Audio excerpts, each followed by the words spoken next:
नमस्कार दोस्तों। हमारी आज की कहानी है बहू और बेटी। माँ, मैं थक गई हूँ घर संभालते संभालते। यहाँ मेरी थकान किसी को नजर नहीं आती। कुछ दिन आराम करना चाहती हूँ। सोच रही हूँ कुछ दिन अपने मायके आ जाऊँ। आते हुए अपने बच्चों को भी ले आऊंगी। वे वहीं से स्कूल चले जाएंगे।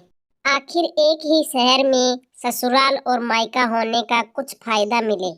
नम्रता ने अपनी माँ से फोन पर कहा। पार्वती जी ने दूसरी तरफ से कहा, हाँ बेटा, जब तेरा मन हो आ जाना। आखिर ये तेरा ही तो घर है। ठीक है माँ, मैं कल ही आ रही हूँ। नम्रता खुश होकर बोली। हाँ बेटा, कल आ जाओ। मैं तुम्हारा इंतजार करूंगी। अभी मैं फोन रखती हूँ, मुझे मंदिर भी जाना है। कमला जी ने फोन रख दिया और सीधे रसोई में गई। रसोई में खाना बना रही बहू से बोली, और अनुपमा सुनो, कल तुम्हारी ननद आ रही है। आज बाजार जाकर फल सब्जी और मिठाइयाँ लेकर आना। बेचारी मेरी बेटी ससुराल में नौकरों की तरह काम करती है और उस पर कोई ध्यान ही नहीं देता। यहाँ आएगी, कुछ दिन रहेगी तो उसका मन और तबीयत अच्छे रहेंगे।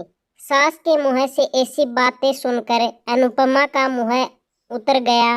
मन ही मन सोचने लगी, काश आपको मेरी थकावट भी नजर आती। मैं भी दिन रात झाड़ू पोछा, खाना बर्तन, मार्केट जाना और हर वह काम करती हूँ जिससे हमारे परिवार वालों को कोई दिक्कत ना हो।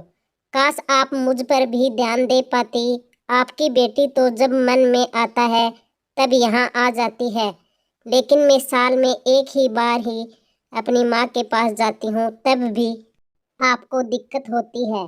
मैं भी इंसान हूँ, मेरा भी मन है। मुझे लगता है अपनी माँ के पास जाकर थोड़ा आराम करूँ, सुख दुख की दो चार बातें करूँ, मन हल्का करूँ।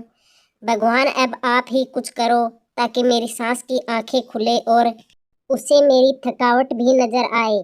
शाम तक भगवान ने जैसे अनुपमा की सुन ली और उसकी ननद का फोन आया। ननद ने अपनी माँ से कहा कि मेरी सास ने मुझे मायके आने के लिए मना कर दिया है, इसलिए इस बार वो नहीं आ सकती। पार्वती बोली, ऐसे कैसे मना कर दिया? पहले तो वह कभी तुम्हें आने के लिए नहीं रोकती थी। इस बार भला क्या हो गया? लाओ मेरी बात कराओ, उन्हें मैं समझाती हूँ। नम्रता ने फोन अपनी सास को दिया। पार्वती जी ने कहा, नमस्कार समधन जी, आपसे कुछ कहना था। समधन जी ने कहा, हाँ कहिए। दरअसल कल त्योहार है तो नम्रता मायके आना चाहती है। अगर आप उसे भेज देंगे तो अच्छा रहेगा। नम्रता की सास ने कहा, देखिए समधन जी, आपकी बेटी मायके जाकर रहे, इस बात के लिए हमने उसे कभी नहीं रोका और इस बात से हमें कोई दिक्कत भी नहीं है। कुछ दिन पहले मैं अपने रिश्तेदार की शादी में गई थी। वहां आपकी बहू अनुपमा की माताजी से मिलने का मौका मिला।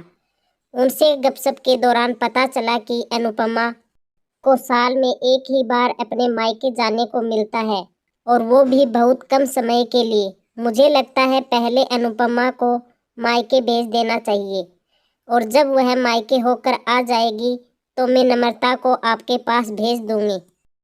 एक बहुत जरूरी बात है जो मुझे लगता है आपको समझ लेना चाहिए कि अपनी बहू को भी अपनी बेटी की तरह है या बेटी से भी ज्यादा प्यार देना चाहिए। उसे भी मायके जाने की इच्छा होती होगी। हो सकता है नम्रता के वहां आने पर उसकी आओ भगत करने के लिए उसे अपने मायके नहीं भेजती होगी, या फिर वो आपसे कुछ कहने से अभी डरती होगी। अगर आप उसे घर में ही कैद रखोगी तो एक दिन ऐसा आएगा जब वो आपके खिलाफ बोलने लगेगी। फिर वह आपकी सुनेगी भी नहीं, और जब चाहेगी तब अपने मायके जाएगी।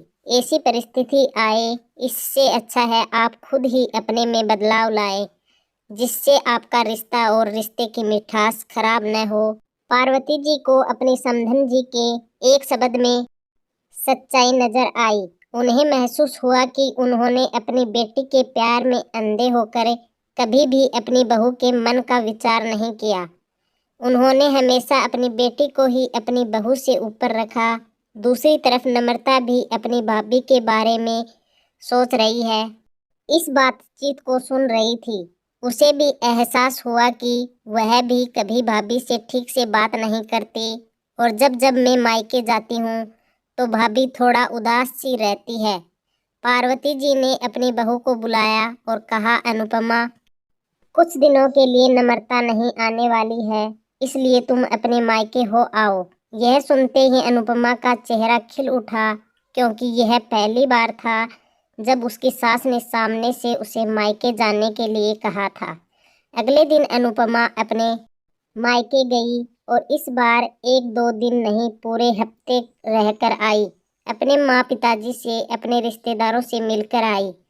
और जब वह लौटकर आई तो उसका चेहरा खिला हुआ था, उसकी आंखें चमक रही थी।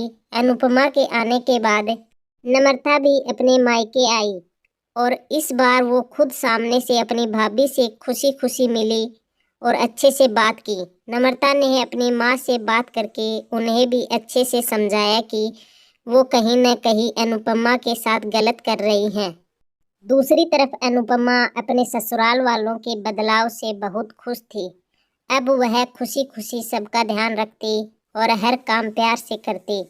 वह ध्यान रखती कि वह कोई भी ऐसी बात या काम न करे जिससे घर में तनाव का माहौल पैदा हो। पार्वती जी अब खुद ही समय समय पर बहू को मायके भेज देती थी। एक छोटे से बदलाव से सास बहू और ननद भाभी के बीच कड़वाहट को दूर कर दिया और रिश्तों को मजबूत और मीठा कर दिया। तो दोस्तों, हमारी आज की कहानी कैसी लगी कमेंट बॉक्स में कमेंट करके ज़रूर बताइए।